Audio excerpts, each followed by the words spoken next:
I told you I was going to ride by your house. A little dick outside, a little pee-pee. Someone had to take out their little pee-pee.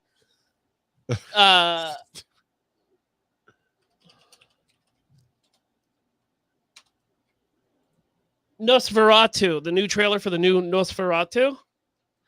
So it's been popping up on my feed, but I'm not a fan of Nosferatu. Okay. Oh, sorry, Joe. Go ahead. Fair enough.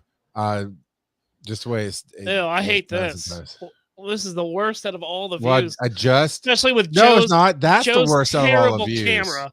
Joe, are you running off of a Game Boy camera there? Why is you so pixelated, bud? It's an old Logitech C20 too. That you can't use any of that Patreon money to get yourself a better. Oh, nope, still awful. Is that better? Now I get to see your ugly yellow room. It's my mustard room, baby. With my Mothman. Here's another Mothman.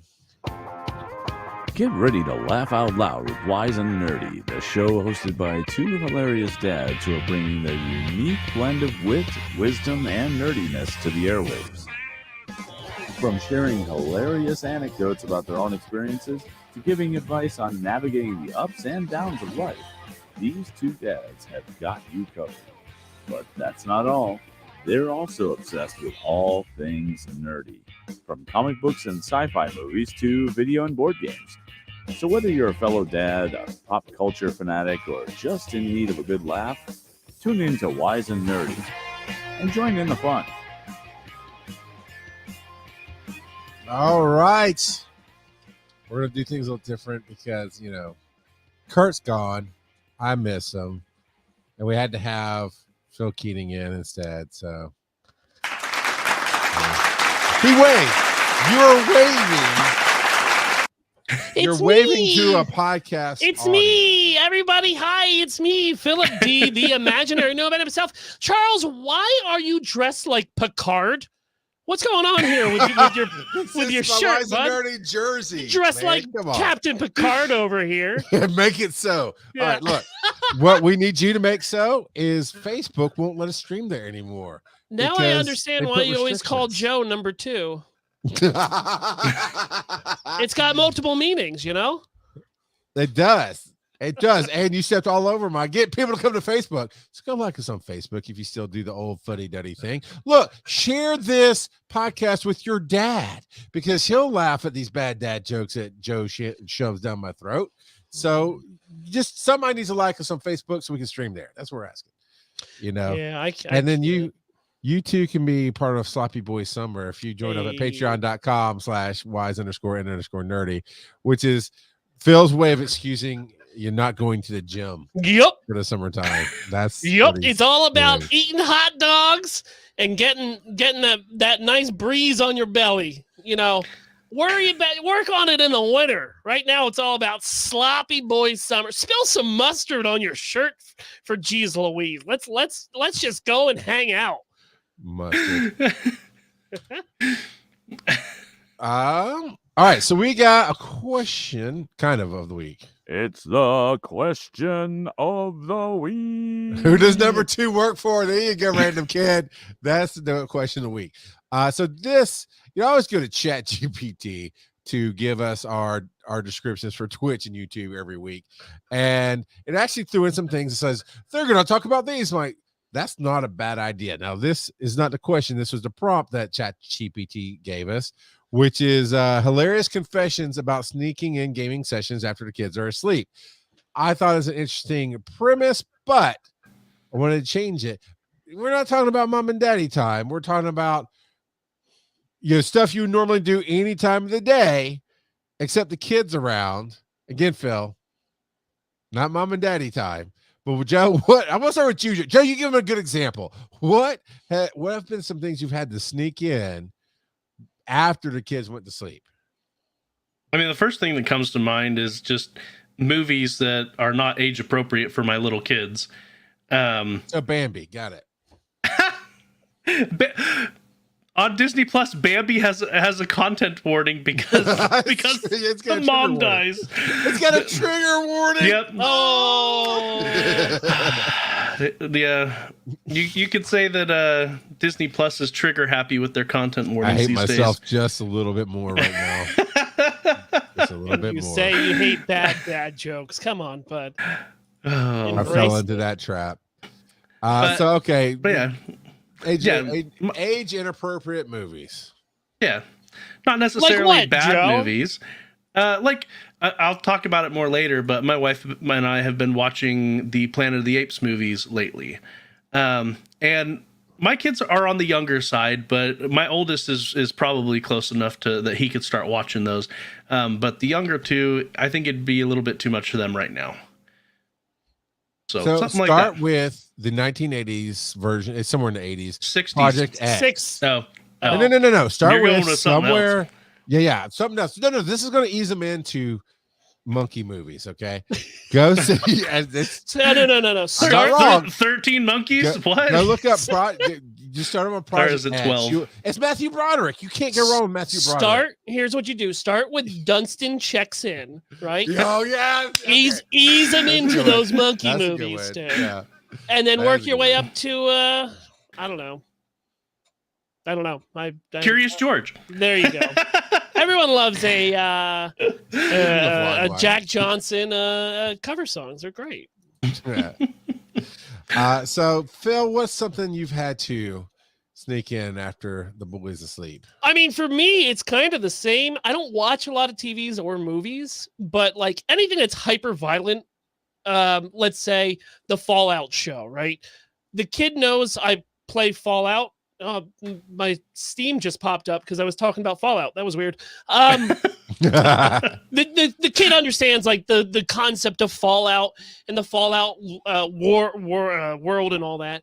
But like, I was a little hesitant, and I said, "Hey, look, bud, I'll have to watch episode 1, and we can go from there." And episode 1 was brutally violent, and I was just like, "Yeah, bud, this ain't gonna be it's not going to be a you and me activity. You'll have to sit this one out until you're a little bit older." And he really wants to get into like the superhero movies as well, but not the ones normal people want to start with. The boys? Well, no. But like, he's like, "When am I going to be ready to watch Deadpool, Daddy?" And I was like, "When you move out of the house, bud."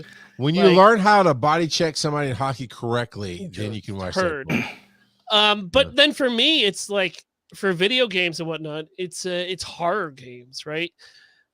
He understands, and me and him have had this conversation multiple times, and we'll get to it later on in the show. But like, he understands that like television, movies, the video games, it's not real, right? It's all not real.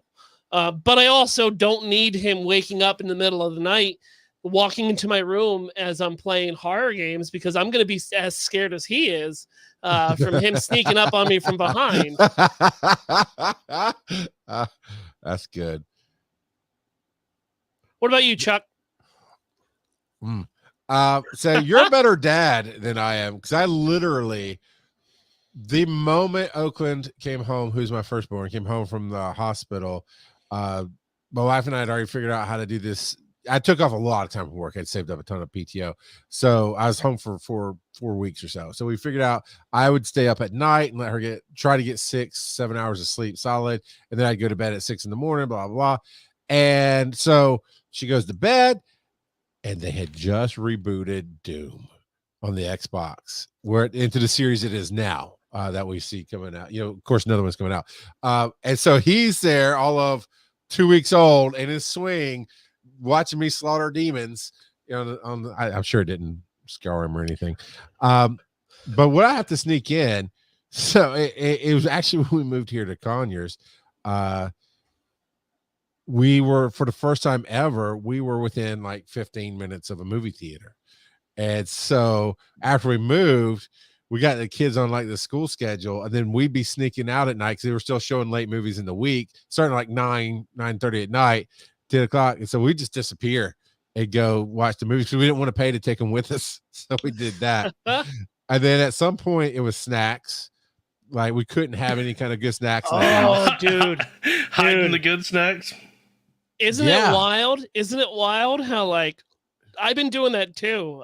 Sloppy boy summer, but like I'm not allowed to have any kind of gummies in the house that he can like visibly see because she's like, oh, those are mine now, Daddy. I'm glad you bought those for me. Mm-hmm. Any of the snacks we bring. My wife did the whole traditional thing at first, like, oh, she brought it in the house and we destroyed it in a couple of days, and she stopped buying it for a while. Then she brought it in the house. The cycle just kept repeating. Now she simply takes it from the table, goes 5 feet to the cabinet, puts it behind the door that you can just open up and find it. It lasts for weeks. Except for the milk cream pies. I still destroy the crap out of those. Yeah. So I know the milk cream pies are there. I go get them.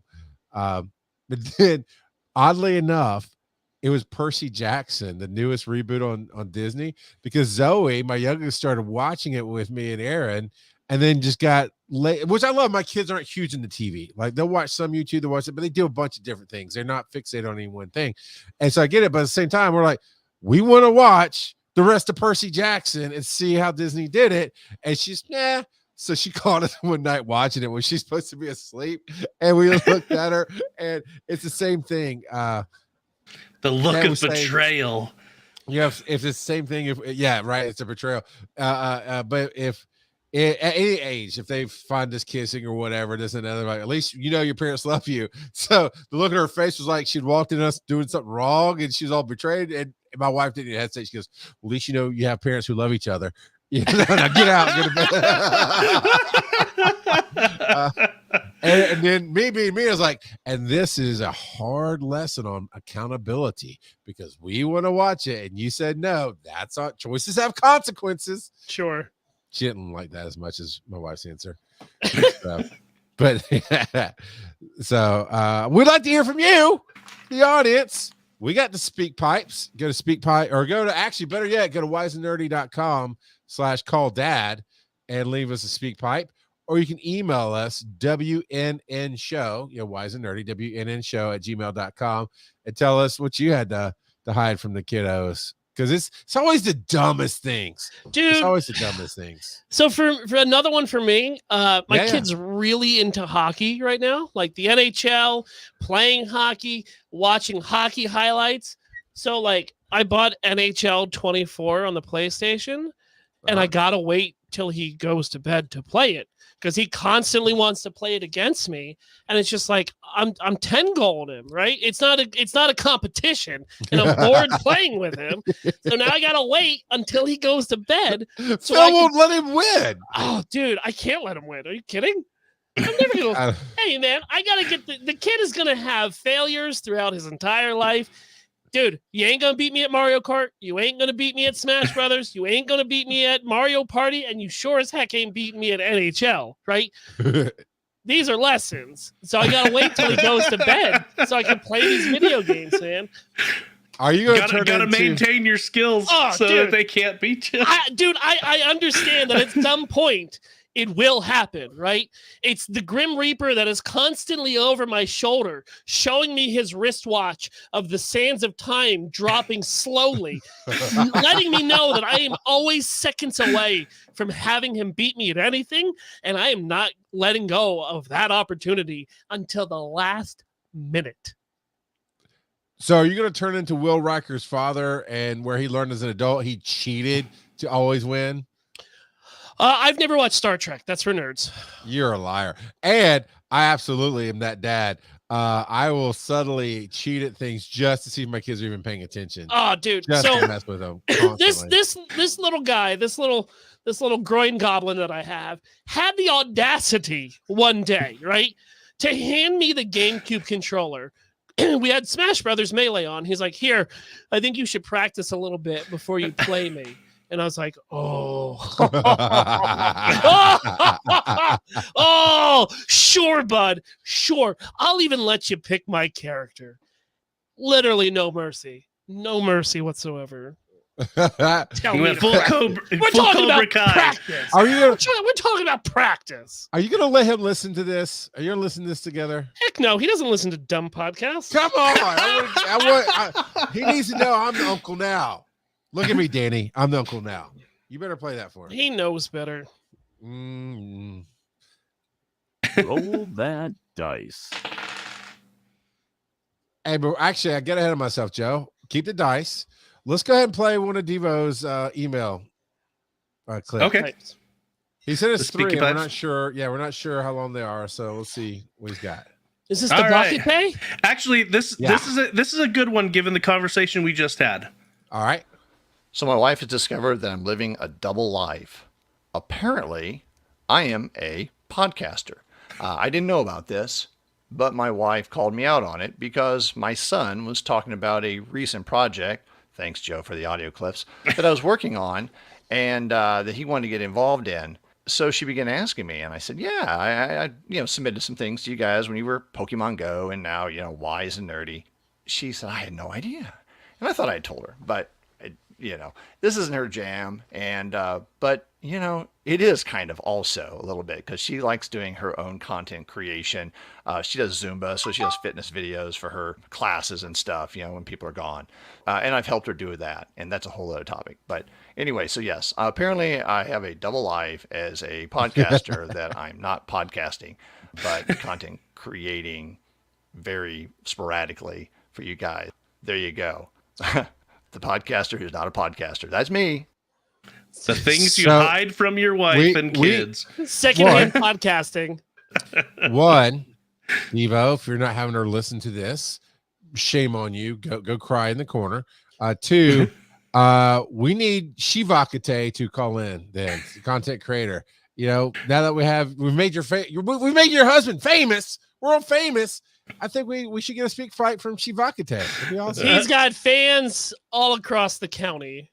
Speaking of Pokemon Go, y'all ever gonna open my gifts? What's going on here? Y'all gonna open my gifts or what? Yeah, you only play Dragon God. I don't want to hear it. I check every day to see if y'all have opened my gifts yet. Hey, so what was the dice roll? What do you love?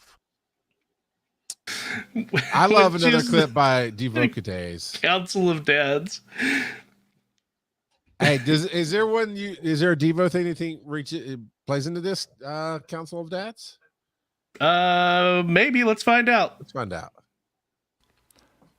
Charles, I want to let you know that I've created a monster. I've introduced my wife to Me too. Tamu. Yes, I know it's one of your favorite sites. I like it. Kind of enjoy some of myself too. And my wife started ordering and she can't stop. She has a real problem. Her birthday is coming up and she is going to throw a 70s disco party. Oh, and no. She began working on this a month ago. It's a and rabbit the party hole. is next month on the 27th. So 3 months of preparation. That's a lot of time to find things on Temu and buy them. Oh, yeah. And we have, it's ungodly amount of, I've never seen so many disco balls in all my life. Sparkly stuff, platform shoes, hair, mustaches, you name it. I mean, she is outfitting me, my son, my daughter, herself, of course, and I think half her friends. I swear it's crazy. But Tamu is her best friend. Then I introduced her to AliExpress. And that was Yeah, a whole you other did. beast because they have He's kind a of crack little dealer. different twist Dude. on, kind of what Tamu does, but it's a little different too. It is. Now she's eyeballing that. So, yeah, those sites are cheap. Shop like a billionaire, right, Well, Charles? That's right. You know what? The reason Phil is all disappointed is because that's where we got him from tonight. No. to host. I understand that. I am the Alibaba of podcasters. But I'm just going to point out real quick. It's Temu. I don't care what the Super Bowl ad said. I don't care that it's pronounced GIF. It is not. It's Temu. It is GIF. Get it right, Devocite. I know. You've been look, Devocite. I know you've been saying it this way for a while now. I'm gonna be your friend. Stop saying it that way. Nobody else here will set you straight and be honest with you. But Daddy Philip, I got you, boo. My name is Joe Ard, and I support this message. Chum I, chum. Y'all are stupid. If we were, I don't know where Devo lives, but I think it's in a flyover state somewhere. somewhere we just don't care about. I don't know. But if we were close enough to drive, Joe, how cool would that be? Just a surprise at the birthday party for the show up. disco party. Yeah, we just surprise show up. Yeah, we Show show up up to in the our party you weren't 30s. invited to. I've got my camera, right, like on the shoulder camera, and we're gonna shove a microphone in Devo's face, like, you know, we're the paparazzi. 'Cause You he's- ring the he's famous. doorbell and they're like, no vacancy. I'm sorry, buds. And you have to drive all the way back. Let me self-invite myself to a party. Oh, all right. Always. So that does kind of play into the council of dads because Devo had a little bit of a failure there. And the idea that we had tonight to talk about is, what do we think about teaching our kids from our own failures? Because I know traditionally a lot of fathers will hide their own failures, and because they don't want to share that guilt with their kid, or they're not good communicators or whatever else. And then, you know, the trope is that at 25 the kid's doing all this stuff and dad's like, yeah, I used to do that too, and the kid's like, what? I never knew. So what do you think about sharing your failures to educate your kid? I don't know what you're talking about. I'm perfect. Great. I can take this subject. As an adopted boy, I can talk to you all about failures and disappointments. And learning no, from your dad. To be honest with you, well, he won't return my call for some reason. I don't know. Here's the thing, man. I have a very strange relationship with my kid where I am dead ass honest with him. You know, I don't sugarcoat or you know, hide anything from him. So, like, yeah, talking about my failures and talking about, you know, times that I've messed up and steps that I've made since then to kind of course correct what was going on, because that's the thing about having kids, is that they think that, you know, you're their hero. You are the Superman. You can never be wrong or do wrong, right? Yeah. And even in situations where me and him have had an argument, right, and I'll send him to his room to cool out, I will go into my separate corner to cool out. And then when we get back together, I start out with saying how I screwed up in this situation, right? Showing that, you know, even though I am the person in power in this relationship that we have, doesn't mean that I'm always right and I'm always going to make the right call. And I think at that point, man, you just have to be brutally honest so that it kind of sends not only a message, but it kind of gets tucked away as a core memory that no matter who they are, they can have flaws, even in a position of power. I went kind of the same direction.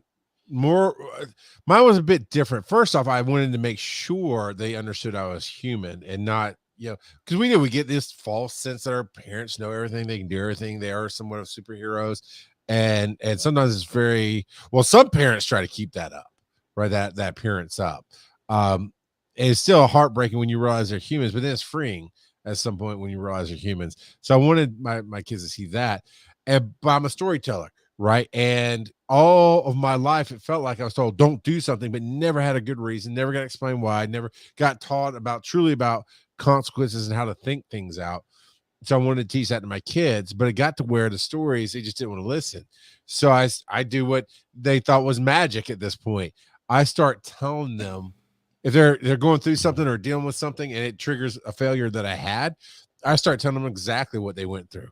And they're like, what? How'd you know that? Then I can share the story, but then I can give a solution. And that's kind of my thing. Do you have a line? You shared some story with me online, Phil, at some point. I think you were 13 and had Southern Comfort and threw up in the Doritos bag. Oh yeah. Yeah. Would you share that story? Yeah, I would. Me? 100%. Okay. When the time comes, right? Sure. I mean, everything is relative, right? Right. But like, I smoked cigarettes for many years of my life, right? And a couple years ago, Danny's mother was still smoking and trying to quit, and he was getting really upset about it, right? And like, oh, I can't believe she's doing this. She knows it's bad for her. And I sat him down. I was just like, dude, look, like, I smoked for many years. It's not as easy as just, you know, waking up and stopping. It takes multiple attempts.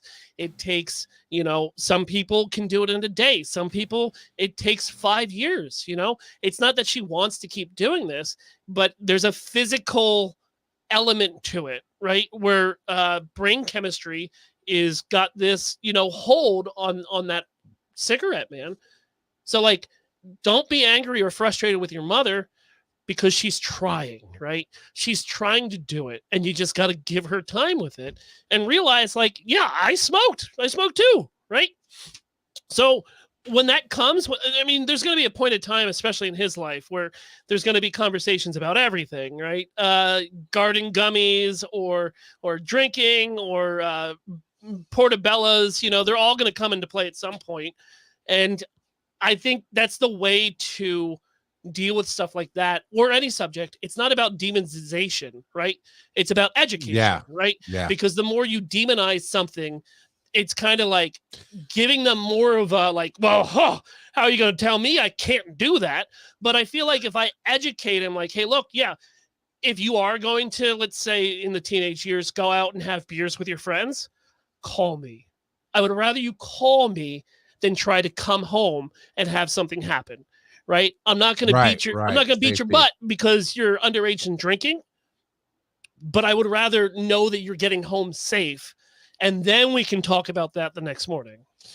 But what it does do is when you do draw a hard line, I've only had to do this once or twice. I forget what the movie was. I think Zoe or Rylan wanted to watch something. They asked me about something. It's like, yeah, no, you're not ready. And they started to kind of get that little, what do you mean? And like, how often do I actually say a hard no? How often do I not try to tell you about something and educate you? And they're like, yeah, it's like, yeah, I'd never tell you no, so I'm telling you no on this one. And it lands so much better because you're not always demonizing or doing stuff. But Joe, I mean, you got 3.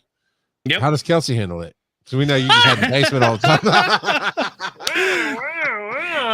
Well, here's something that my youngest repeated that my wife said. Hey, this is you moron! And so we've had discussions about how sometimes mom and dad say things that really ought not to be repeated. Not that was necessarily bad, but for their age, it was a good opportunity to explain that we shouldn't have gotten angry at the driver ahead of us. We don't know what their situation is, and they weren't that slow on the uptake. We let our anger get ahead of us. And so we've had a lot of conversations in the car with our kids.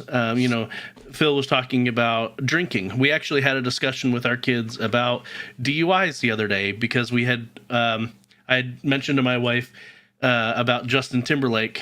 And so we had a discussion. They were like, what's a DUI? And so we had a brief discussion about drinking and how some people drink, and we basically just talked about what drinking does to a person. Yeah. Not that I've ever drank before, but from a he's a fentanyl man. Well, yeah. But Joe comes to the after party, and we just hand him things. He trusts us. Joe is not the good example. The bad example is don't trust us. Yeah, compared to Joe, everyone has a drinking problem. But we talked about how it lowers your inhibitions and how you would do things that you would never do, and that it can make you stumble and make you slur and make you think slow. And we talked about how driving under those influences, driving with that impact, how it's dangerous. And so but that's not your failure necessarily. No, I mean, this is great advice, but I do want you to come back to. In general, it's all about educating. That's what he's talking about, right? And it doesn't when I mess up, I own up to it with my kids as much as I can. And yeah, my wife said, the 5-year-old said, I'm never drinking alcohol ever again. Yeah, but I've heard them say that before. Yeah, again. This isn't their first time saying this. But I think learning from your failures is great, and it's a great lesson in teaching your kids humility and how to own up to their own responsibilities and their own failings.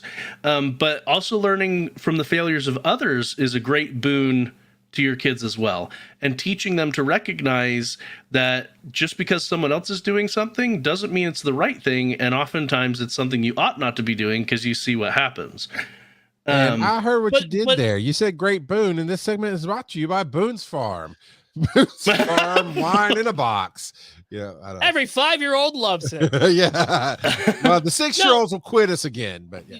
But no, that's a good point, because like if you're installing those at a very young age, it becomes helpful when they're adults, because there's nothing that I hate more than if somebody screws up and then doesn't take responsibility of that problem, right? Because whenever I do screw up at work, I just eat it, right? It's my fault. It's my fault. I caused this issue. And so like installing that into a kid's mind really early, that like, oh, when I see daddy messes up, he admits to it. Hopefully down the line, you know, he'll be doing the same thing where it's like, hey, look, I did mess up. I am human. How can I help rectify the problem that I caused? I had to fight that battle very early on with Crosby. She was between the ages of 3 and 8. Yeah, I don't remember exactly, but young enough to really know better. And for whatever reason, you know, my wife and I, we always made sure to say sorry to each other, say sorry to the kids, taught them these things on the surface. Oakland took to it like that. For whatever reason, anytime Crosby was wrong, she wouldn't admit it. She wouldn't say she's sorry. She would hunker down, and that was it. And she's got my stubborn streak. I mean, she will outlast you. So I had to take away the thing that she wanted, which is my attention. And I told her, I don't remember what the deal was, but she was just not having it. She wasn't going to say she was sorry at all. It was a little thing, but she was just making it huge. So I said, all right, I'm not going to talk to you until you say you're sorry. You say you're sorry, then we'll talk again. She let it go 3 days, and I just wouldn't talk to her. Now, of course, part of that time I'm off at work and this and that. And and she tried to talk to me, and I would just look at her, and I'd wait for it, and she wouldn't say it, and I'd look away. So I acknowledged her, and my wife was like, "He's not kidding. We both agreed in this. You have to say you're sorry." And finally, she broke after like the 3rd day. And then I gave her a big hug, and then we talked, and we did okay. But I was like, there's no way I can let you get past this moment. And you have my streak, but I'm the master of that streak. I will absolutely outlast you. And I did, and it worked. And she's much better. She's still not the best in the family at it, but she's a lot better than had I just said, well, we'll worry about it later. And I think that's a big red flag to put off as a parent. We'll worry about it later. That's the wrong idea. Yeah. No, I don't let anything fester here, especially if there is an argument between me and the kid, right? Like I said before, we need that cool down period, because when I get heated, sometimes I don't think right? And I'm not trying to double down, because he's a child, man. I don't need to, punch down. Except when you're playing Mario Kart. Well, no, I normally get down on a knee so I can just punch forward. But I mean, for Dano, it's a good thing he's in team sports, right? Yeah. And for me, I was in team sports, almost my whole life. And like, there's no better place to learn failure than playing baseball or hockey. I mean, you're not going to win every game. You're not going to get on every team, right? You might try out for a team thinking that, all your buddies are going to make it, and you just, don't try your hardest, right? You don't have that hustle, that go get it attitude, and you get cut. I mean, it happened to me.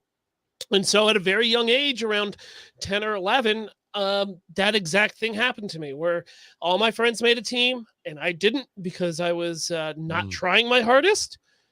And it kind of, at that point, instilled the mentality of, if you want it, you don't deserve it. You go out there and you work as hard as you can to get it, because then even if you don't get it, you can at least say, you know what, I left everything out there and I tried my best. So there's going to be a time where he doesn't make a hockey team, he doesn't make a baseball team, and we're going to have that conversation that, the other kids didn't beat you. You beat you by not trying your hardest and hustling out every play. So, Joe, what you need to learn here is what you're failing at. Is you got to tell your 5-year-old, no, you try that alcohol again. You do not quit. You go get that alcohol. You're not a quitter. Oh, man. Not like, and helping your kids learn through their own mistakes, I think, is very important as well. Not rubbing like their mistakes in their face or anything like that. No, like for instance, last night, my 5-year-old, he wet the bed. I got up, I changed his sheets and whatnot, and he tried to tell me that he was just super sweaty, and I'm like, okay, son. It's a weird place just to sweat from, bud. I'm like, hey, son. Everyone makes mistakes. It's okay to make mistakes. It is not okay to lie about it. Hell yeah. And so I'm like, if you keep lying about it, because this isn't the first time he's told us he's just sweaty. I'm like, if you keep lying about it, I'm gonna get a little frustrated. And yeah, so I explained to him that, you know, everyone makes mistakes. You just have to own up to it and do what you can to make it better. Yeah. Roll that dice. And while you do that, is Phil wearing a Kirby shirt? Oh, I am. It's a absolutely button. is. It's a button-up Kirby shirt that goes from pink to powdered blue.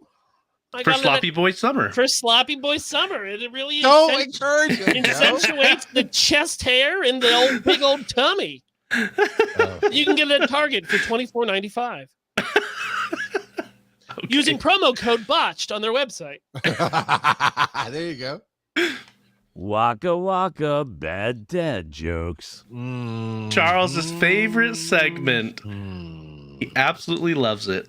We've got 2 from Devocite, so let's go ahead and get to playing those. How do you make fruit punch?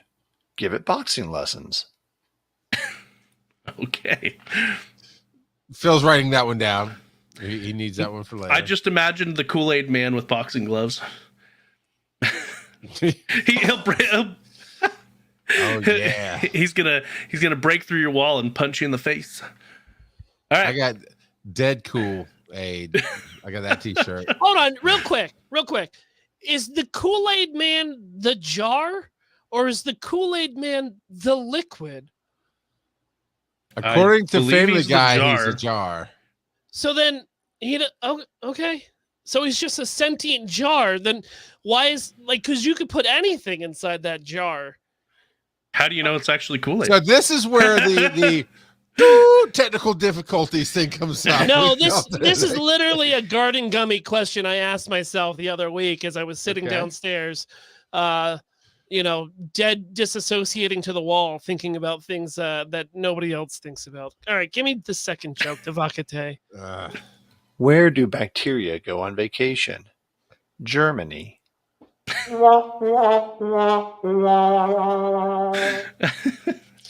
Phil, this is your moment to shine. So Morgan, I'm a musician. Everybody knows I got a banjo and a guitar, so I've been playing a lot of music recently. And Morgan just came up to me and she said, "Dude, please, for once, can you stop singing Wonderwall?" And I said, "Maybe." Oh my god. That was a long climb, and I didn't see the punchline coming. That's all right. That was all right. That was decent. That's because he took boxing lessons. Oh, yo. Yeah, man, we all feel that, Phil. All right, roll the dice. Roll that dice. Wait, Joe didn't get one. Yeah, I got No, 2. we hit our 3. We're good. What are you nerding out about now? Joe, I think you're kicking this one off. All right. I mentioned it earlier. My wife and we've been watching Planet of the Apes because we were having a discussion. We were like, I don't think we've watched the newest one. Well, and definitely not the one that's in theaters now. And so we started working our way through them. I think my biggest complaint about it is that none of the human characters stick around for any of the sequels in any of the movies, but that's a minor complaint to have since it's mostly about the apes. Original series, the original series didn't. This one, you get in the new series, you get some ongoing characters. Only the apes. It's called Planet Planet of the Apes. I do you literally want? said some of the human characters that didn't. Then go Yeah, I watch- ignored go that. watch because that was Planet just Earth. no. No, Dude. so no, but they were quite Not good. Planet of the Naked Apes. That's off of LimeWire, and it was really a mistake. Yeah, I can send it to you though. No. My biggest issue is what was the third one? War. I think it's War of the Planet of the Apes. Planet of the Apes. We've been watching them on Max, and Max doesn't have the correct subtitles because none of the sign language is subtitled. And so we ended up borrowing the Blu-ray from my in-laws, and it had the subtitles for the sign language. But we were very disappointed with Max on that one. You don't know MSL, Monkey Sign Language? Sure don't. What the heck? Because every country has their own sign language, so maybe they couldn't translate it because nobody knows how to sign MSL. Apparently not. I mean, It sounds problem solved. plausible to me. The font is in bananas. But so all right. So I Googled it and I was like, are there supposed to be subtitles? And they're like, yeah, but I also went down a rabbit hole. Apparently monkey hole. Some of the screenings, depending on which language the movie was in, even in the theaters, didn't have the sign language for the monkeys. It sounds sounds like Fox, because it was Fox. Well, I guess Disney might have done this latest one. But they messed up, it sounds like, for giving people the subtitle track. But then we went back and we watched the Mark Wahlberg one because my wife had never seen it. Oh, buddy! And I saw it was that a good theaters, premise. Dude. No, it was I an saw okay it in premise. theaters. Yeah, I saw it too. I like it. I liked it. It was a good premise, but I will definitely say that the series that they're doing now is better and more along the lines of the original. Oh, dude! If you say so, because I've seen the 1968 one, and this one doesn't. Well, as far as story, I mean, I don't know. It's just the way they did. But speaking of the older ones, my wife now wants to watch the older ones because she's never seen them. The 5 movies. We probably won't go into the animated series or the TV series. I mean, after the third one in the original, you really, You're doing this like it's Dune, like watching all these subplots and reading these subbooks. It is Planet of the Apes. Please don't watch the originals, man. Like we got to at least watch the first one. Yes, I will give you that for campy cultural, moments, right? They get, especially 4 and 5, get super weird. Oh yeah, it's horrible. It's like it reverses it again, and the humans are back. It's bad. It's dumb. Yeah, it gets super weird. But she's never watched them before, and so I think she should have that experience at least once to see how weird they were. So I saw the Tim Burton one in theaters, and then when Mark Wahlberg kisses the lady monkey at the end, Helen Bowman Carter, dude, full movie theater, right? And there's that kiss, and I was just like, "Oh, bro!" And the whole, this is 2001, right? I'm a freshman in high school, right, or like a sophomore. No. And the entire movie lost their mind, which completely they went bananas. Oh, dude. You ruined it, Joe. You ruined it. But when Rise and Dawn came out, I was like, nah, dude, I'm good. I don't need to watch these silly monkey movies. And I sat down and watched them, and like the human element and the storytelling in these new ones was just like, what the heck? I was blindsided. I didn't see it coming. And like, the first two are the only two I've seen. I didn't see War yet, and I plan on seeing Kingdom when it hits some sort of streaming service. But like, it's a lot better than it should be, and it upsets me. I don't know if I've seen War yet. Yeah, like I said, it's on Max, but they don't have the subtitles on Max. So. Amy, good gorilla. Like, what more do you need to know, bud? Man, crap. There's something you said that was to a point that Joe had. It doesn't matter. All right. Game Boy Advance, Phil. That's a 19 53 device. Okay, What are you sure, doing? yeah. So I am a retro streamer, but I'm also throughout my entire life have been a That's retro. on twitch.tv/sloppyboysummer. That's right. It's All right. Is there a? Sorry, I'm going to interrupt. Is there a way to capture the Game Boy Can I get my Advance? story out, Mr. Joe? No, you can't. Literally. So I've been collecting. Should you actually plug it in to play it? Sorry. How many games do you have? So the derailment is I can understand why Kurt only shows up every other week. Like he texted me a couple things. I was like, nah, you're wrong. Nah, he right. Should have called in sick. Yeah, right. So retro collecting has gotten really expensive since the pandemic. Games pre-pandemic that were going for about $80 are now going at roughly $280. It's gotten a little bit out of control. And so we were doing NES, Super NES, and GameCube for my whole run. And like I kind of plateaued out where I've hit all the major titles that I'm looking for. And I'm not going for completionist styles because it just I don't care to have that much physical media in my house taking up space. And so I kind of hit a lull. And I was You like, won't well, do digital. no. Really? Okay. I thought you were a won't. purist. No, I won't. Right? I mean, for Nintendo products, Yeah. it's all Okay, it's all yeah. I was right. physical. So yeah, for that, yeah. Okay, cool. But I hit a plateau, and then I realized that I had this untapped little machine constantly. I've had it since the day it came out. And I started diving into this a little bit more because the prices were kind of stagnant. They weren't going too high. You know, you can get a GBA game or a Game Boy game for like $30. Maybe the higher end ones are around $50. But there's a plethora of these because everything got put onto GBA, really. So I was doing a little research and doing a little test streams. And one of the streams I do on my channel is called Stumble Through Hyrule, where we go chronologically through all the Zeldas. And so we got and finished Breath of the Wild. And I said, well, heck, what are we going to do now? So I started playing Game Boy games, right? And so I picked up one of these Retron Square devices that allows you to HDMI your Game Boy Color, and Game Boy Advance games right into your television.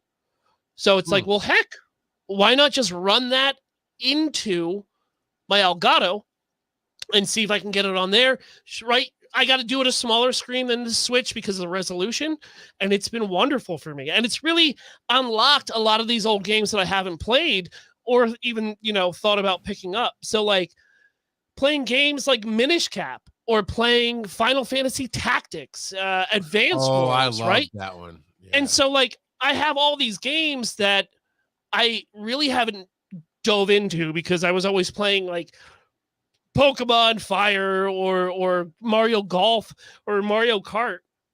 And so I've got this whole catalog to kind of go back out there and hunt for, but also bring back and play on stream. And when I'm not playing on stream, I normally have my Game Boy Advance SP right in my pocket because it's with the clamshell. It's so easy to just get in 10 minutes here and snap it closed and just keep going. It's really reinvigorated the hunt for me for that for the retro collecting. And my kid's into it now too. Like we have a list and we'll go to local shops or we'll travel an hour to go to a shop, that's got a better selection. And, we're Right. always both on the hunt for different things. So it's like an activity that we can share together. But there's a lot of sleeper hits on this Game Boy Advance. And it's taken me by storm. When I edit podcasts, I can't not be doing something, right? I can't just use a fidget cube or anything like that. So Game Boy Advance has been my thing. So I'll listen audibly of what I'm editing. And with the Game Boy Advance SP, I can just hit pause real quick, return my focus to the editing, make my quick fix, and then go on my way. And it's been great. So it's literally a system that's from the early 2000s, you know, a 20-year renaissance for this darn thing. And I'm finding new joy in places that, you know, when I played it back in the day, didn't really didn't excite me. It was just there to kind of hold my attention. So there are a few questions. Your random kid asked, what about Tears of the Kingdom? So when we started the Game Boy journey, Tears wasn't out yet, right? So Okay. we were already into the Game Boy library by the time Tears came out. We will be getting to Tears of the Kingdom at some point. I'm still hoping that we have a way to get DS games on a Retron. It's still it hasn't hit its 20-year window yet, and it's going to be a little bit difficult because of the dual screens. Because we have like Spirit Tracks, we have Phantom Hourglass, we have Link Between Worlds. We got all those games ready to go, just no way to stream them right now. And yeah, so there is a GBA modded that allows HDMI output. There is, but they're very expensive, and you gotta get them through back channels. My Retron SQ was $80, and so GBA has it has a TRS to AV. Is that what it is? Not your Retron, sorry, the Game Boy Advance. What is it output? How does it connect out? I'm using the Retron. There is no connect out for the GBS. So I Googled it and I'm looking at it now. You're actually playing the handheld. The Retron has, okay, you put the cartridge in. Okay. Card in, just like you would a top-loading Super Nintendo. For the podcast, Got it. an actual digital cube that plugs in, and then you put the actual cartridge into it like it was a Game Boy Advance. Correct. So it's a top loader, and then it has just your regular Super Nintendo style controller that goes with it. And every time it takes a little bit for the Retron to like read the entire cart, because what it will do is it will download the entire cart and save it on to an SD drive inside the system. So that initial setup takes like 2 to 5 minutes, but you'll only have to deal with that once, and it instantly loads up from then on. So do you even need to use the cartridge after that initial? You do, as like a point of like, kind of like as a point of reference. Xbox, right? When you put a disc in an Xbox, it downloads the game, but you need to also have that physical copy there. The disc is like the unlock key. Correct. And then one other thing I'm going to touch on quickly that I've been nerding out on. It's a gentleman called Sleeping Phoenix. He does acoustic covers of video game music, but just Zelda, Animal Crossing, and Pokemon music. It's all acoustic, right? And he puts out 2 albums. One is just him on the acoustic guitar. The second one, he adds a rain sound effect to it. So that's what I've been sleeping to every night. I'll throw on like Zelda, Legend of Zelda Acoustic with Rain by Sleeping Phoenix. And it's like the most perfect chill out, get your body to like a resting state and just, you know, fall asleep. And it's been really, really dope. That's awesome. That actually kind of ties into what I'm talking about. You're talking about a little bit of that self-help there by getting that good music going and listening. Right now, I've been nerding out this week about some motivational things that I've been coming across lately. My TikTok feed, I love the TikTok algorithm. I don't want TikTok to go away. I think it's I think they've really mastered the individual connection to the social world. And I go from comedy to car wrecks to a little bit of politics to the Daily Show to some motivational things. And I had one come across my stream the other day, and I need to start listening to this lady's podcast and actually need to learn her name. But she'd come across before, and she'd been talking about some parenting and how she uses the idea of let them. And she's talking about, you know, understanding what I came to understand. I think maybe you both have come to understand is that at some point, even as they're little, you cannot force them to do anything. You can only lead them, guide them, and give consequences, right? If they choose to not do what you got to do, what you want them to do, that happens. And she was talking about that some. But what hit me the other day was she took it to a much deeper level personally, And she said, let them. If people are getting mad about politics, let them. If your company's doing layoffs, let them. If your spouse doesn't want to do the 5K with you, let them. We waste so much mental, physical, and emotional energy on worrying about other people instead of just letting them be, that it just destroys our lives. And it really, this week, it hit at the right time to where a lot of things were going on that honestly are out of my control. I can influence some things. I can only wait to see what happens with other things. And that became my mantra this week. Just let them. If they want to be upset, let them. I don't need to worry. It didn't need to upset me because they're upset, right? Is it something I have anything to do with? Like, I'm notorious for just staying away from politics for the most part. I hate all that craziness. So, Phil? Speaking of politics, Charles, I do the complete opposite. Where I know you do. I have into friends. politics. I have friends on both sides, right? Yeah. Oh, you And stir the so- pot, don't you? Oh yeah, I love it. Yeah. I got a text from one of my Democratic friends today because as of recording, the debate is going on. And she like sends me this whole diatribe of like why it's important to vote blue no matter what you do, and it has like a picture of both Trump and Biden on it, and I was like, these are the same people. And then that's it. I turned my phone off. Because shut the well, door. that's what I'm saying, right? Throw the grenade in the movie theater just to see what happens. Because and then I'll do the same thing to my Republican friends, right? Where they'll argue all these like things, and I'll be like, yeah, but just to rile them up because you're right. There's no point. Right, we're never going to change anybody's mind on anything. Yeah, right? let them think what they want to Let think. them do their own thing, unless you want to be a raccoon and just be crazy and stir the pot all over the place. Well, yeah, sometimes you got to let the raccoon.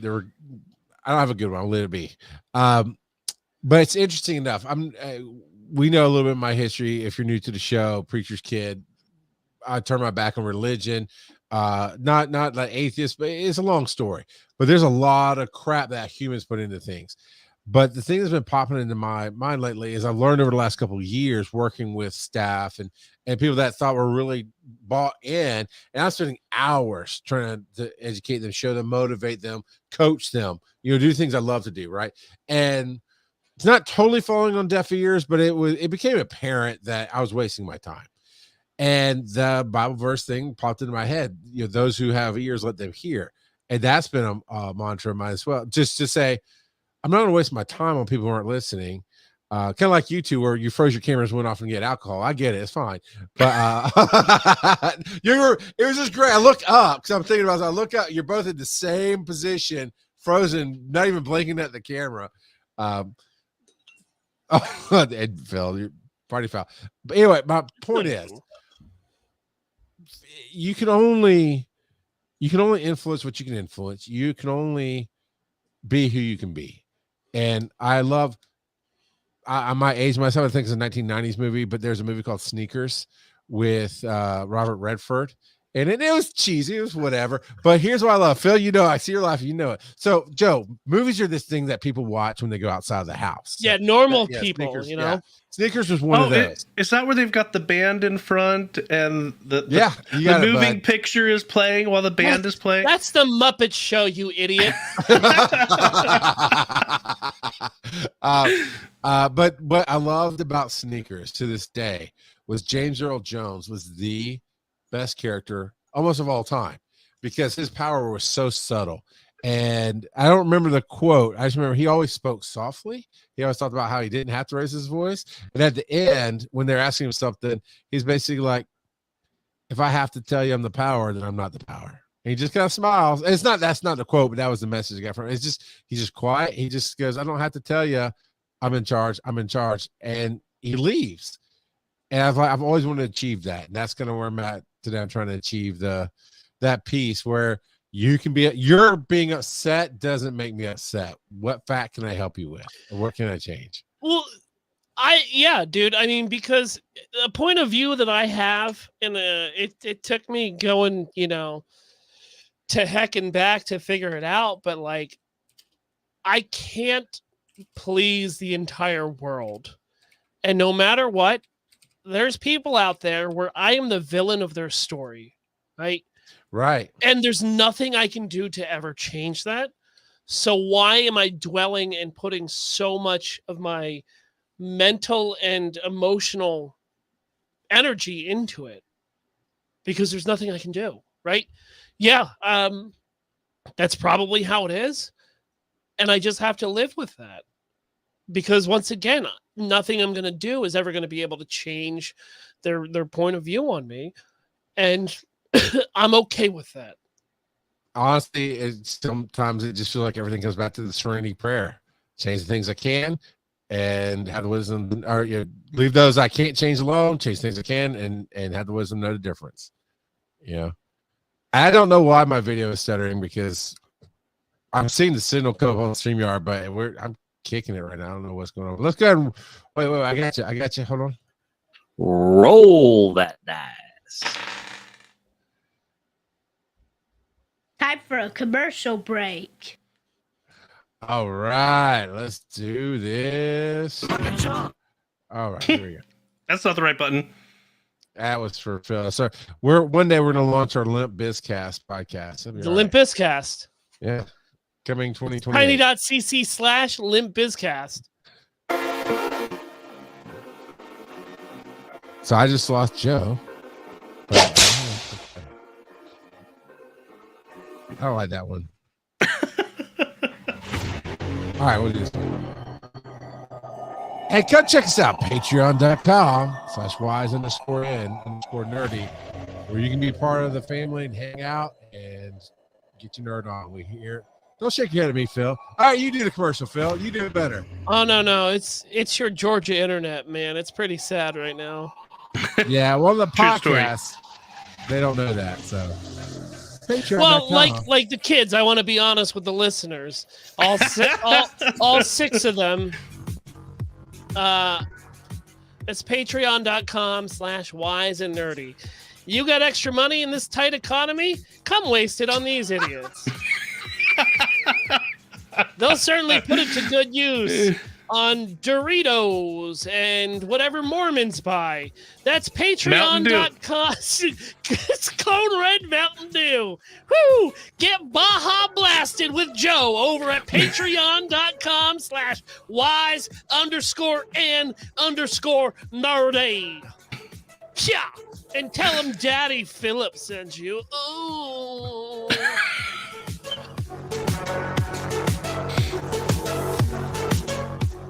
So stupid.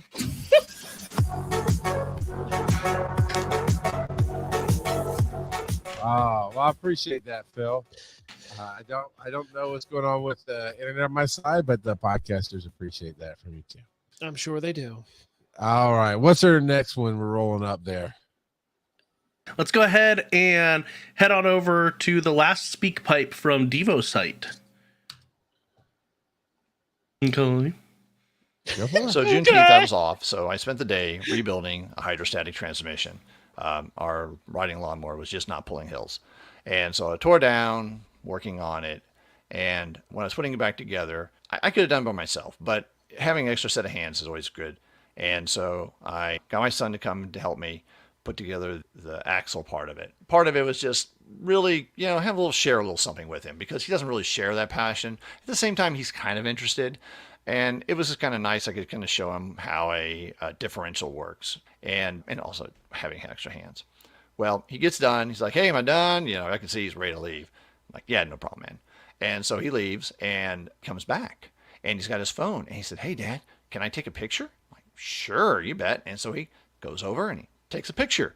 And he's like, "Hey, thanks." And I can see he's on Discord.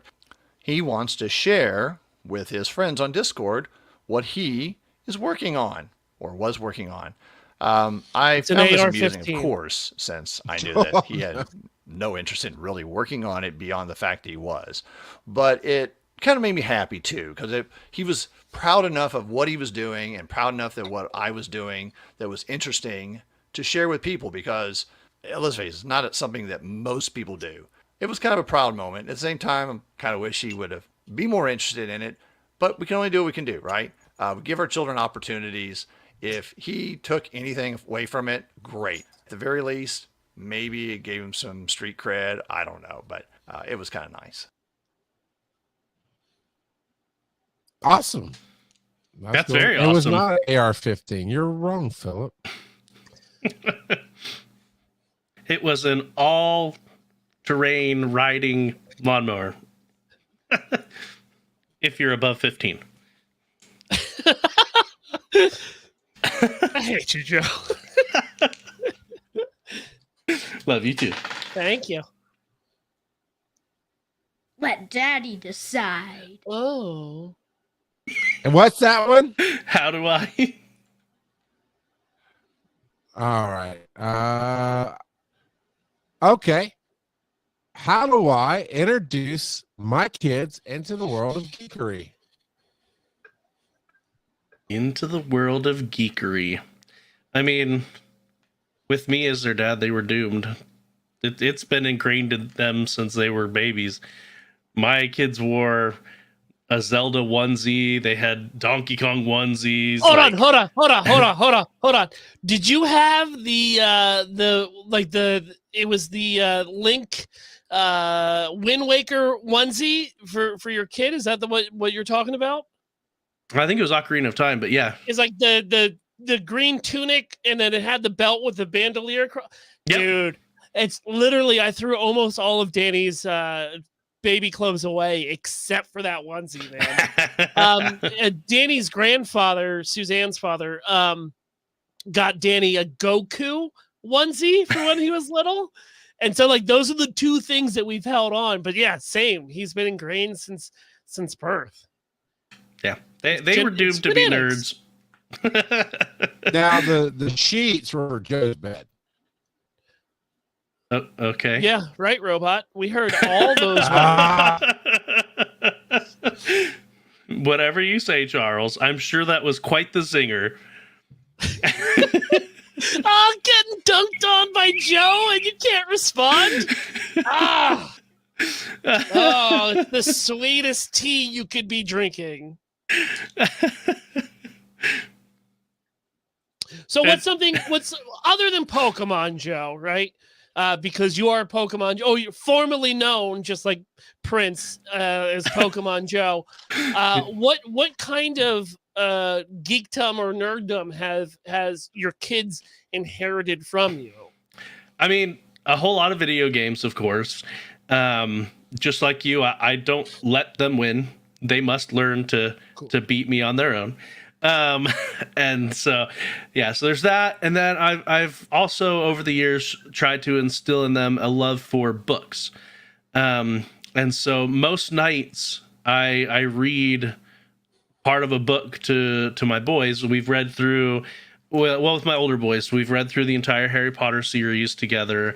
We've read through a series called Adventurers Wanted. We're working on the Aragon series right now. We're towards the end of the second book.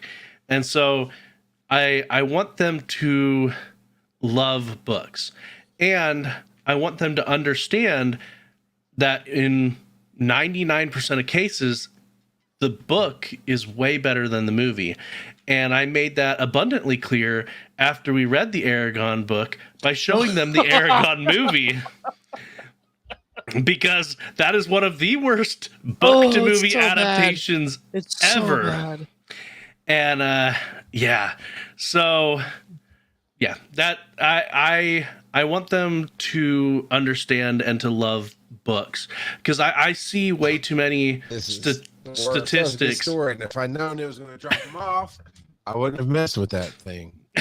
Why isn't it not working? This is just killing me right now. Let's just mute him right quick. You have the power to put him in the green room, don't you? It's true, I do. But I clicked the mute button. I have the power to mute him too. I clicked that mute button. You mute that mic, jerk. And so, yeah, no, like my kids, they do like books. What I need to get them more in love with is reading them for themselves as well. True. They read some. My 9-year-old reads more than my 11-year-old, to be honest. But yeah, reading is so important. And I've seen so many statistics to support how wonderful reading is. And I've seen a lot of really sad statistics about how many books people read as they get older in general.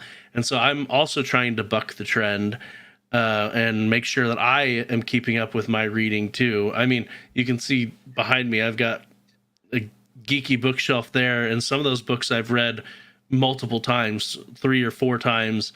And there's actually several on there. There's there's probably about a dozen or so on there that I haven't read yet. But I mean I'm with you. I mean, a friend of all of ours, Paul Klotz, once said to me, buying books and reading books are 2 different hobbies, Philip. And he was right. He was completely right. And so, like, I had this glorious bookshelf of all my prized books that I read 10% of, right? And I was ashamed of it. And so what I ended up doing was I sold about 80% of them and I got rid of them. And what I'm doing now is I have a Kindle and I only buy 1 book at a time. And I am not allowed to buy another book until I get through that book, right? So I have read through 4 books already this year. And I'm in the middle of my 5th, and I'm slowing down as we get closer to Dragon Con because I've got a lot more things going on. But it's really reinvigorated my sense of reading, and the kid sees me reading. And we have a rule here at the house that it doesn't matter what you're reading if you're reading, right? It could be a comic book, it can be a manga, it can be a Captain Underpants book, it could be Holes or The Hatchet. As long as you're reading, I'm good with it. And same thing, Joe, is that, we set aside a designated time, baked into bedtime where it's either he's reading to me or I'm reading to him, just so that we can, ingrain that into him. Because with a lot of, like you were saying, with a lot of the movies and enterprises that are now coming out, yeah, they're great and fun, but the book is always better. Charles, you muted. Charles tried to talk. You're muted, jerk face. You muted me, jerk face. Yeah, because you were talking about nonsense while we were talking about I our was story. not talking about nonsense. We saw your butt. We saw you me. shaking your booty in front of the camera. It was weird for a second. That wouldn't be a mute button issue. Oh, we didn't hear me shaking my butt. We didn't say we didn't I'm sorry. it. I should have done this. Gee, Willikers. Well, since Charles is gone, for me, it's been exploration on his own, and then when he gets into something, like really pushing behind it. For us, it was Ghostbusters. He got into Ghostbusters very early, not even through the cartoon, because we do have them all on DVD, but he got into it through the movie. And kind of like I was saying earlier, is like he has this understanding that like this ain't real, right?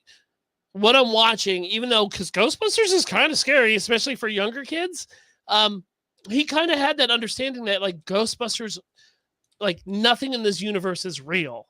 And so he wasn't really scared by any of the moments. And some of the more suggestive things that happened during that, aka a belt being removed, flew over his head because he's 8. So Ghostbusters is something that me and him have really bonded over. I made him a screen accurate costume for Halloween last year, right? And I put on my screen accurate costume and we went trick-or-treating together. So it's been a lot of fun, but I also didn't push it on him because I knew, and I still know that like, kind of like any kind of, advice or reprimanding, like if I push too hard on it, it's not going to happen. Right. I tried to sit him down for Lord of the Rings, the 4-hour fellowship. Not into it at all. How old is your boy? He's 7. Okay. I mean, every 7-year-old boy loves long journeys about walking. I don't understand. He found bored, but also like, I'm going to take my L and keep moving. Right. Cause I know like at some point, if that's going to be his thing, it's going to be his thing. I don't want to sit him down and be like, no, you don't understand, right? The meme of the boyfriend holding the girlfriend by the neck, explaining, like mansplaining to her why this is important. I don't want to do that to the kid. Like, don't drill it into them so much that they despise you for it. Just let it come naturally. On fantasy side, right? He didn't really click with Lord of the Rings, but I'm still an active Warcraft player. And so when he saw me playing Warcraft, he was like, what the heck is this? And I was like, get out of here, Danny. You ain't not want none of this. This is terrible for you. And he's like, wait, are those panda bears? You're telling me I could be like a ninja panda? I could be Kung Fu Panda in this video game? And I was like, all right, yeah. If we're gonna use, we'll use together as a family. And so he's getting his fantasy through that in different books. But man, I'm gonna see kind of what he digs and then just try to, support it with offshoots and different branches. My tactic has just been exposure therapy, right? At a certain point we had no, you sit back. You expose yourself and they need therapy. No, you sit back, Joe. Two. Joseph. Hold on, Charles. Joseph Hezekiah Ard. We talked about this. Hezekiah. That's his middle name. You got it. You nailed it. Joseph. But you can't say the jokes I'm thinking. My bad. Where's Kelsey when I need her? We had a minivan that had we put the DVD players on the backs of the headrest, right? And we controlled all the discs for the kids. So we would just show them the stuff we liked. Like I had all kind of seasons of Animaniacs that I put on there. I showed them, we showed them Star Wars and all the other different things you let play, and that just takes, and then you just pay attention to them. And also, I don't hide the stuff, right? I'm going to sit there and watch my movie and then come in the room, watch it with them or not, play the video games. They look at shit, hand the video controller to them. Can you try it? We definitely walk them into the worlds that we're in. And then like just the other day, it was a great moment. Most Fridays, I try to set up my projector. I've got a little $80 projector I put in the backyard and I get my scotch out and watch something. And just happened to be Ryland was around and not doing anything else. I'm like, hey, I want to show you this because I know he's been into weightlifting and kind of working out and a little more tough guy stuff. So I showed him the Expendables and he's 12 and he loved every second of it. And for whatever reason went, but wait, I got you one better. And I showed there's more. Well, there are more. Where she's like, oh, that'd be cool. Watch more later. I said, and so I showed him Boondock Saints. And it barely rolled in credits. Like, are there more of those? I'm like, yeah, no! but there's only one, unfortunately. Yeah, no, there's two, but no, there's only one. And that, but yeah, so you just find those moments, right? Dude, I tried to show and sit Danny down for Darkwing Duck. He should be right there at it. And he was just like, Daddy, this is just boring Batman. This is just boring Batman. I could just be watching Batman. Yeah. Damn. No, I mean, he's kind of, yeah, I mean, he's not wrong. He's 7, but he ain't wrong. Yeah. It's just Disney Batman. Damn, Danny. I tried to do DuckTales for my kids. None of them cared. Original or the new one? Original first. The new one slaps. Then when the new one came out, slaps. They didn't care about the new one either. My kids like the new one quite a bit. And so, and mine likes the new one a lot, got into the old one and is all about the video game, the NES video game, loves it, right? We went to see it. Here's how I'm a dad. My son's favorite band is a metal band out of Athens, Georgia. They are called the Bit Brigade. What they do is they have a gentleman playing an NES on stage with them, and they play the music as he plays the video game, and it's all speed metal, right? And so we've seen them I don't know, roughly 6 times together. It's been great. Nice. Check out dates. It's wonderful. But they played the DuckTales NES on stage the last time we wow. played them, right? And so Yeah. for him to hear the Moon music and watch this dude speed run it on stage, crystal, man. It's like core memories. You could see the yellow ball roll down the chute. It was wonderful. So have you seen Inside Out too? Not yet. He and his mother saw it. Yeah. I saw somebody doing a like a live stream on TikTok. Mhm. But I want to wait because I want to watch it with him. As Yeah. Riley's a hockey player, we're a hockey family, right? I kind of want to just wait to watch it with him. You know, it's getting late and it's almost our bedtime. So I think we should tell some stories about the battles we've had with our children at bedtime, trying to get them to go to sleep. Why are you trying to start a new hashtag? Nobody wants your hashtag, Joe. I have labeled you correctly in your tags tonight. Get underscored. What does that even mean? Look at your own tags. Animaniacs. Joe gets bored, and it's a Mormon thing. So what battles do you have with your kids trying to put on the bed? Oh man, all kinds of battles. Yeah. But That's an awesome show. Good night, everybody. What is that? What a jerk. What is that? You said like 4 times. That's not a story. So we've told our kids that they couldn't drink while in bed. We didn't want them spilling in bed. But apparently 5-year-olds, is going to keep going at it, man. Really, I mean, there's meetings. They are free. They're in every county in America. They could just waddle into one and say, "Hi, my name is Ezekiel Art," and everyone will be like, "Hi, Ezekiel."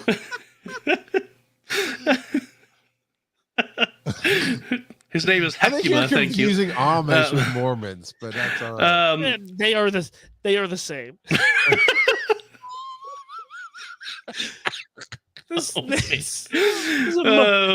Hi, my name is Mordecai Art. Hi, Mordecai. Look, little 5-year-old Jebediah is my biggest fan, so I'm gonna get him to say Mormons, and I can't even get it out. Sorry, Joe. Go ahead. It's your story. So I remember vividly one time when my oldest he was dead set that he wanted to drink his milk in his bed. And Yoder? Which kid is this? The oldest? Yoder? Yeah, my oldest. Yeah. and I told him no, we don't drink our sippy cups in the bed. That's not gonna happen. And so he's throwing this huge tantrum. I'm like, hey kid, I'm more stubborn than you. This isn't gonna work.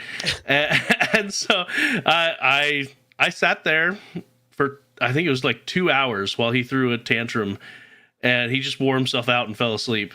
But yeah, I'm like, okay, you do you, kid. you throw that tantrum. And a lot of people are probably like, what's the big deal? And I'm like, the deal is consistency. If you establish a rule, you don't be wishy-washy on it. You need to be consistent, or else every rule will become wishy-washy in their mind. That's how you get ants. There's your old man moment. Hey, you want ants because that's how you get ants. Yeah, but that's not how you get uncles. So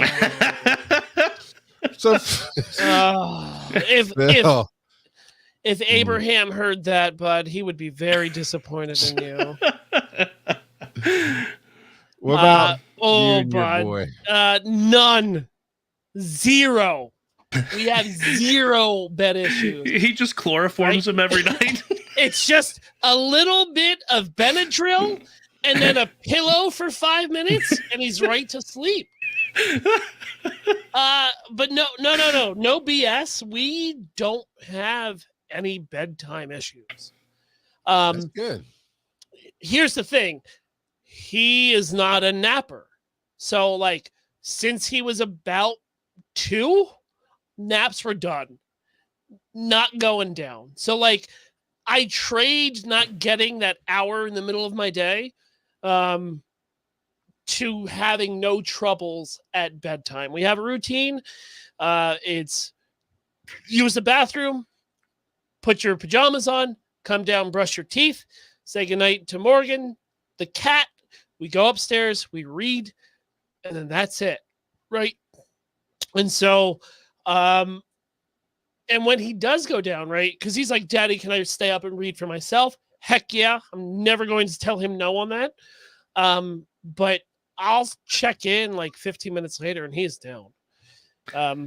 Now look, Yeah. I hear that he fights his mom at bedtime. But I think bedtime rituals are a little bit laxer there because each house has different rules, which is Sure. super cool. But when he's here, it's really not an issue. Well, and I just want to comment real quick that having a routine, I think, is super critical for kids when it comes to bedtime. It's critical for me, Joe. Like I'm a routine kind of guy. Like when I wake up, it's the same routine every day before I go to work, right? I get up, set the coffee, get the shower, go upstairs, get dressed, come downstairs, pour look my in coffee, the mirror, say sloppy boy summer. Send Snapchats to all my fans and then keep going. But it's just I understand that like it's very uncommon. All I had to do was sacrifice the nap time in the middle for his childhood. So like it's all right. I know it's rare. But that routine, man, it works every time. It's good. Before we move on I'll tell my story in a minute, but Phil, where can people find you on the web? Imaginary Nomad, Twitch, Twitter, Instagram with a 1, Snapchat if you want to get weird. I'm also part of Botched, a D&D podcast. We are an SCP D&D podcast. So if you're into SCP or you don't know what it is, it's kind of like, let's say, little X-Files, right? Monster of the Week with an overarching story. Check us out all over the internet at Botched Podcast or check us out live at DragonCon 2024. I'm looking forward to that. I just didn't want to forget as I was telling my story, and if we got silly and went on, I want people to know where to find you. Heck yeah. So I haven't had a ton of battles. Every 4 kids, right? Everybody's been different. And the oldest, when he was a toddler, man, he loved his naps. He would literally, when he got tired, he'd get his bottle or whatever, sippy cup, whatever it was at the age, and go right to his bed and want to go take a nap. It was cool. His sister, Crosby, fall asleep in the car, and she wake up, and you didn't even say anything. She said, I wasn't sleeping. So no, it's okay. It's okay. You were. I mean, you get some drool on you and lines in your face. It's okay. I was not sleeping. I mean, she would fight you. She was not. Oh my, it was a mess.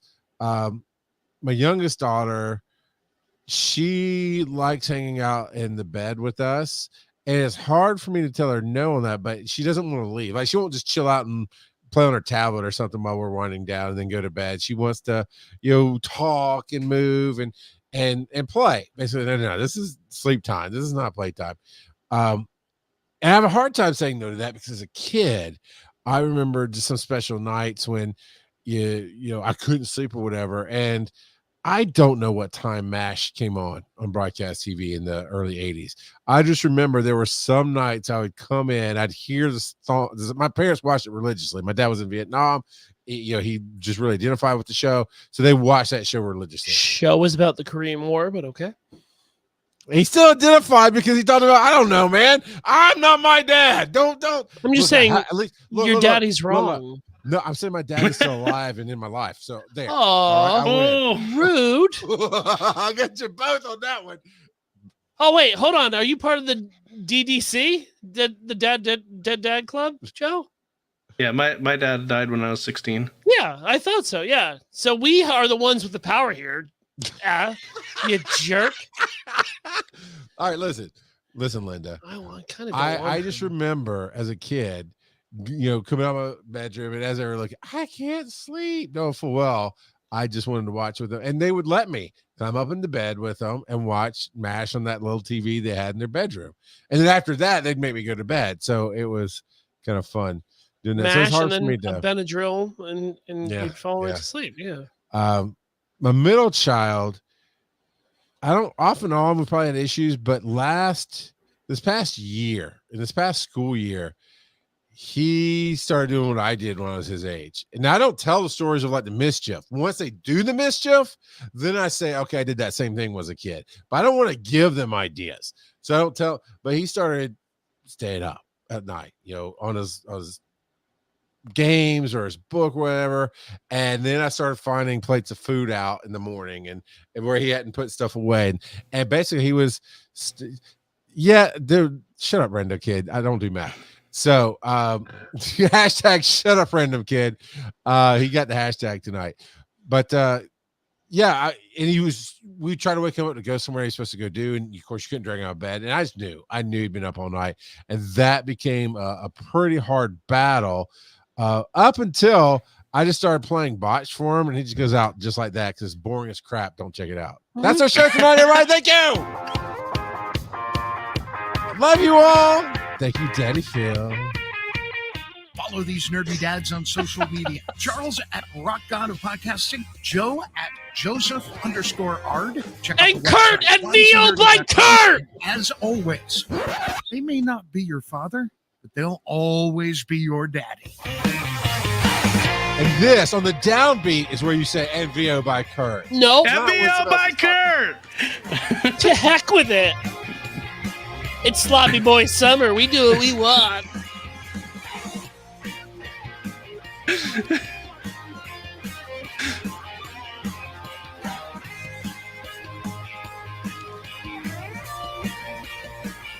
Meow, meow, meow, meow, meow, meow, meow, meow. Why do you enable him?